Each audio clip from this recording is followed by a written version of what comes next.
Buenos días, tardes o noches. Somos el grupo 3A, conformado por Fiorella Pérez, Rosaura Aracete y quien les habla, Catherine Bollo, y en esta ocasión vamos a hacer el tratamiento de polímeros con plasma.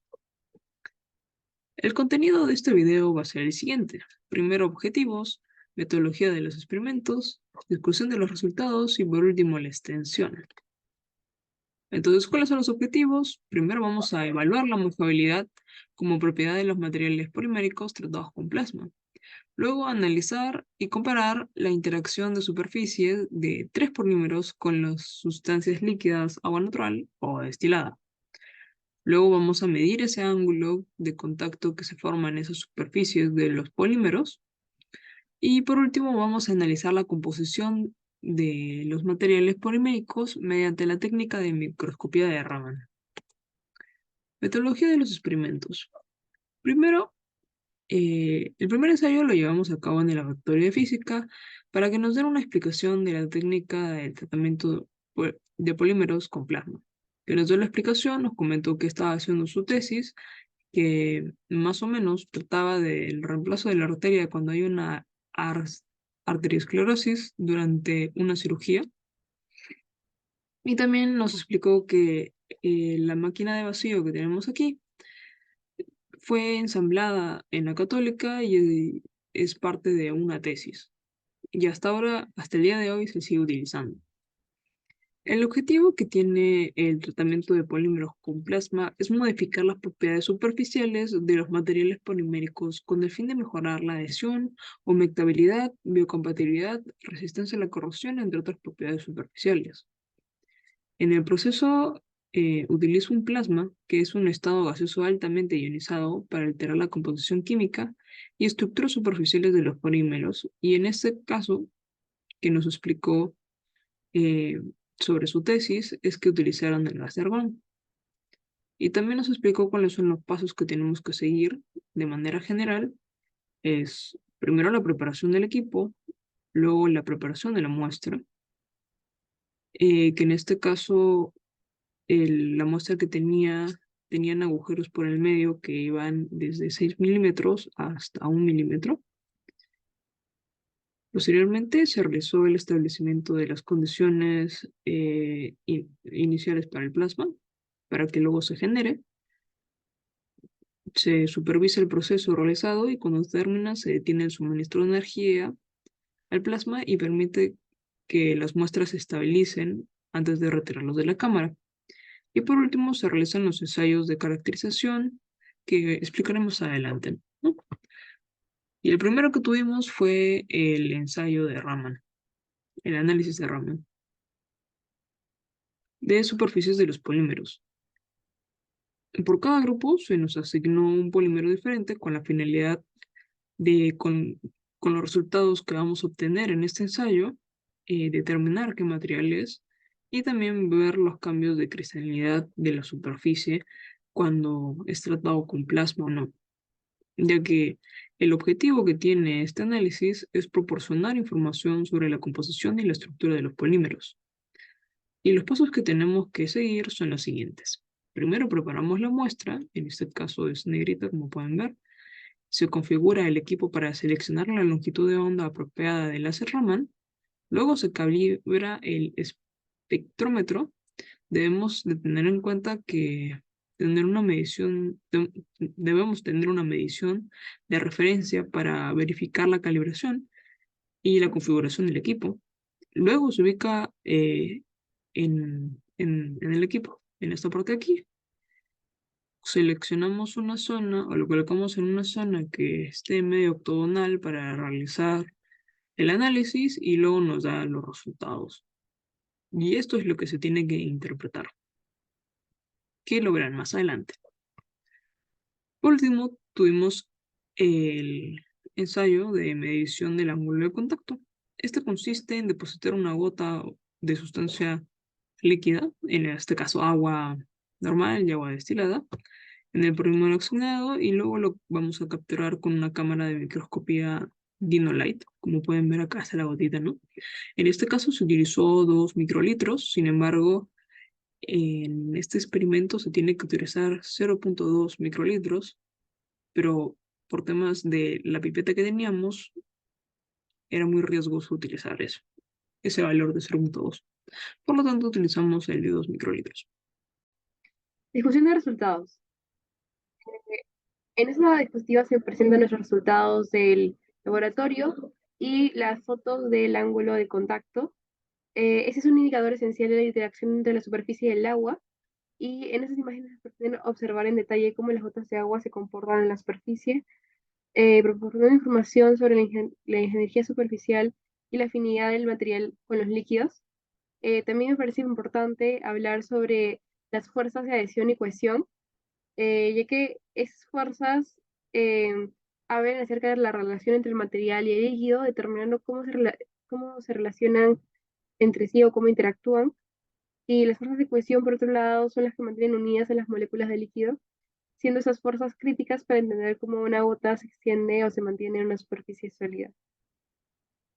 Para poder comparar las tensiones superficiales, hemos realizado esta tabla en los materiales que hemos analizado. Está el polipropileno, el polietileno y el polipropileno de vinilo o PVC. Como se puede observar, están de menor a mayor tensión superficial. Y eso tiene mucho que ver con lo que sería el ángulo de contacto y la hidrofobicidad o la hidrofilicidad que pueden tener en su superficie. En esa diapositiva se pueden observar ya la medición de los ángulos de contacto de los diferentes materiales observados en el laboratorio. En el caso del polipropileno, que fue la gota más extendida, tiene un ángulo de contacto de 32 grados. Luego el polietileno tuvo un ángulo de 53 grados aproximadamente y el PVC un ángulo de 90 grados. Tiene bastante sentido, puesto que, como lo habíamos ordenado anteriormente, va de la menor tensión superficial a la mayor tensión superficial, siendo el polipropileno el que es más hidrofílico, ya que su ángulo, si bien la mayoría son menores iguales a 90, como se puede observar también acá, en esa parte de la hidrofilicidad, este está en un rango que es bastante hidrofílico, que es entre el rango de entre 10 a 90 grados. Y bueno, también el polietileno se podría decir un poco, sin embargo, este ángulo es un poco más grande y no muestra tanta hidrofilicidad. El BBC sí es bastante lógico que tenga un ángulo mayor de contacto, puesto que tenía un valor o un rango de valores más altos de tensión superficial. El ángulo de contacto también se midió en muestras de teflón que fueron utilizadas en una tesis para poder eh, comprobar el tratamiento o la efectividad del tratamiento con plasma de los polímeros, para así poder em, hacer o probar que el tratamiento realizaba o el tratamiento mejoraba la biocompatibilidad de la muestra. Lo que se buscaba probar a través del ángulo de contacto era que la muestra tenía una mejor adhesión al agua, o sea, era más hidrofílico, para que así al momento de poder incorporarle los vasos capilares, la sangre y demás tejidos que con agua puedan incorporarse de una mejor manera y ser más, y generar una mejor interacción con el cuerpo humano. Entonces, lo que se comparó acá fueron las gotas del material en cuestión y, bueno, se puede observar que la muestra sin tratar tenía un ángulo aproximadamente de 116 grados o 120 grados y, bueno, ese es el teflón. Entonces, cuando después de un tratamiento con plasma, se midió el ángulo y o sea, se notó que este ángulo era aproximadamente 100 grados. Entonces, la verdad que analizamos bastante esto y si bien hay una mejora, también o sea, hay que ponerse a pensar como que las variaciones que se puede tener sobre esto, sobre la potencia y sobre el tiempo en el plasma que se deja la muestra y cómo va a afectar en el ángulo de contacto. Eh, en sí, un ángulo que baja de 116 a 100 sugiere una mayor afinidad del teflón tratado con plasma.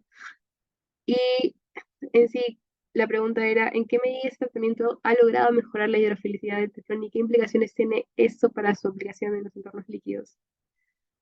En sí, ¿es la reducción del ángulo de contacto suficiente para lograr la hidrofilicidad deseada o hay otros factores que también podían haberse pasado por alto? Y nada, o sea, es bastante interesante analizar o discutir estos fenómenos que suceden entre el tratamiento del plasma de los polímeros. Ahora pasaremos a responder las preguntas de la extensión. Con respecto a la primera pregunta, en base al espectro Raman obtenido de nuestra muestra, se puede observar que el polímero que se nos asignó es polipropileno, ya que presenta los picos característicos desde un cambio de rama cerca de 500 hasta los 3000 centímetros a menos 1. También se puede observar que los resultados de la muestra es originalmente hidrofóbica, puesto que su ángulo de contacto es de 90 a más grados. Sin embargo, después de ser tratada con el plasma, el ángulo de contacto queda un poco menor a 90 grados, demostrando lo muy poco hidrofílica que se volvió a la superficie luego del tratamiento. En la mayoría de los casos, las membranas de polipropileno no son aplicables para aplicaciones biomédicas, biotecnológicas, debido a la especificidad de los biofluidos y biomoléculas que son altamente sensibles al medio ambiente. Como se sabe, las biomoléculas tienden a absorberse irreversiblemente en la superficie de la membrana hidrofóbica. La absorción provoca contaminación en la membrana e induce cambios en las estructuras y funciones de las biomoléculas. Por lo tanto, es necesaria la modificación de la superficie de la membrana de polipropileno para mejorar la biocompatibilidad de superficies de la muestra de la membrana. La modificación de estas superficies de las membranas de polipropileno mediante tratamiento con plasma puede mejorar la humectabilidad, oxidar la superficie y mejorar el crecimiento y la adhesión celular. Esto permite su uso en algunas aplicaciones biomédicas, como por ejemplo en la administración de fármacos. Las membranas de polipropileno hidrófilas se pueden utilizar en la liberación controlada de fármacos, ya que pueden adaptarse a las tasas de degradación y las propiedades mecánicas específicas.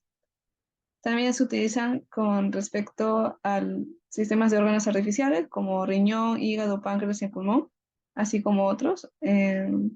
También se puede utilizar para la regeneración de tejidos, en los que estas membranas de polipropileno hidrófila se pueden utilizar para la regeneración celular, la ingeniería de tejidos, ya que su hidrofobicidad puede dirigir interacciones biológicas y mejorar la eficacia de la aplicación. Asimismo, con respecto a dispositivos de diagnóstico, las membranas también se pueden utilizar para elaborar estos dispositivos, ya que su hidrofilicidad puede mejorar la interacción entre biomoléculas y la superficie de la membrana. Y por último, en procesos de purificación de sangre, las membranas de polipropileno hidrofílico se han aplicado en procesos de purificación de sangre como la separación y la filtración de plasma. Con respecto a la segunda pregunta, los espectros Raman de polipropileno contienen algunas frecuencias de grupo conocidas que involucran los enlaces de los grupos CC, también CH2 y CH3, mientras que si se observan otras bandas pueden deberse distintos grupos acoplados. Las vibraciones que corresponden a cada uno de los picos del espectro son las siguientes. Como se puede observar, la mayoría corresponde a vibraciones de grupos CH2, CH3 o de carbono con carbono. Em, También existen variaciones significativas en varios picos de intensidad. Por ejemplo, luego del cambio de Raman de aproximadamente 1500 centímetros a la menos 1, se siguen observando picos de intensidad en nuestra muestra, a diferencia del espectro visto en la literatura. También en el pico de 1500 se observa desplazamiento. Estas variaciones significativas en el pico de intensidad pueden deberse a varios factores. Uno de ellos es el desplazamiento no lineal de la posición en los picos, que puede ser causado por la deriva en la posición del láser o por la variación en la temperatura del sistema. Además, la posición de un pico puede estar influenciada por la orientación cristalina del material. También puede haber cambios en la intensidad de los picos debido a la presencia de defectos en la muestra o a la presencia de impurezas en esta. Estas fueron nuestras referencias. Muchas gracias.